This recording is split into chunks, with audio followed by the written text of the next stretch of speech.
Te quiero compartir desde mi devocional esta mañana lo que me habló Job capítulo 8, el cual estamos leyendo en los grupos de discipulado esta semana.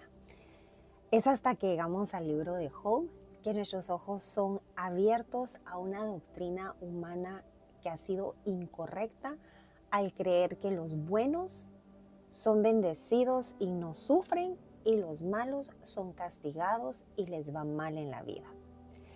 Es hasta que llegamos a leer el libro de Job que llegamos a poder aceptar que no siempre vamos a entender la soberanía de Dios, porque bajo los lentes de justicia humana no podemos encajar a un Dios todopoderoso, omnipotente, quien no piensa como nosotros pensamos. Es en el libro de Job en donde también aprendemos a no ser como Bildad, Elifaz, esos malos amigos de Job que ciertamente no leyeron el capítulo 1 o el capítulo 2 de Job. Ahí en donde llegaron a tratar de interpretar el porqué del sufrimiento de Job. Capítulo 8, algunas de las interpretaciones. Seguramente tus hijos pecaron contra él. Esto es lo que Bildad le dice a Job en el versículo 4. Seguramente no has orado, no has buscado suficientemente a Dios. Versículo 5. Seguramente no has vivido en pureza y con integridad, porque si así fuera, Él ya te hubiera devuelto tu felicidad. Seguramente tu principio no fue en abundancia, pero tu final sí lo será. Y ahí siguen tratando de ir explicando el porqué del sufrimiento de Dios. Yo te cuento que he leído varias veces el libro de Job y siempre se me olvida cuántos son los capítulos que Dios tiene que escuchar todo lo que estos amigos están tratando de descifrar junto con Job del porqué de las decisiones de sufrimiento, del cual ahí el mismo Satanás fue el que lo provocó y Dios lo permitió. Es justamente hasta el capítulo número 38 en donde por primera vez el Señor desafía a Job. 30 capítulos de estar tratando de entender a Dios. Probablemente hoy tú estás pasando una crisis matrimonial que, a diferencia de mi persona, mi explicación inmediata fui necia. Destruí mi hogar con mis propias manos. No seguí el diseño, el modelo de Dios para el matrimonio y me fue mucho más fácil colaborar, aflojar ahí el orgullo y la soberbia que había en mi corazón de tratar de entender a Dios y de alguna manera decir, Señor, no soy inocente en esta crisis, soy culpable, entiendo el porqué de lo que estoy pasando. Pero ¿qué si tú oraste antes de casarte, te guardaste en santidad, hiciste las cosas justamente como la mujer de Proverbios 31, fuiste pronta para arrepentirte, llegaste delante del Señor con generosidad, te congregaste, leíste la Escritura, viviste en santidad, eras pronta para pedir perdón y para perdonar, fuiste un hombre conforme al corazón de Dios y llegó la crisis a tu matrimonio, llegó esta situación inesperada de la cual le has dado vueltas y vueltas al asunto. ¿Qué respuesta le das para poder entender a Dios? Y esto es algo que vemos la angustia de Job, el querer una respuesta de parte de Dios para poder entender y así seguir avanzando y colaborando, pero la incertidumbre que lo lleva a querer desaparecer de la faz de la tierra. Mientras meditaba en mi devocional esta mañana, no te puedo decir exactamente si fue orgullo o temor o qué fue lo que Dios en su bondad libertó a Job para que pudiera llegar a conocerlo, no solo de oídas, sino con sus propios ojos, como vemos al final de este libro.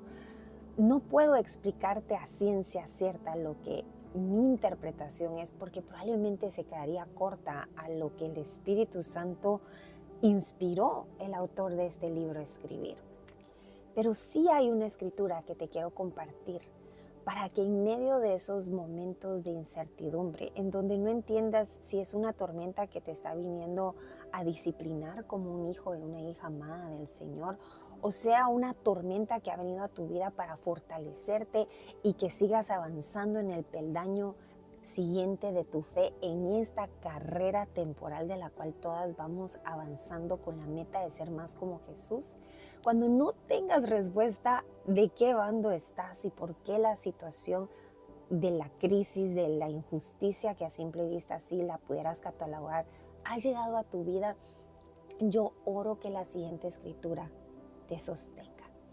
Y esta escritura se encuentra en Romanos capítulo 2, versículo número 4. Romanos capítulo 2, versículo 4 nos habla del carácter de Dios.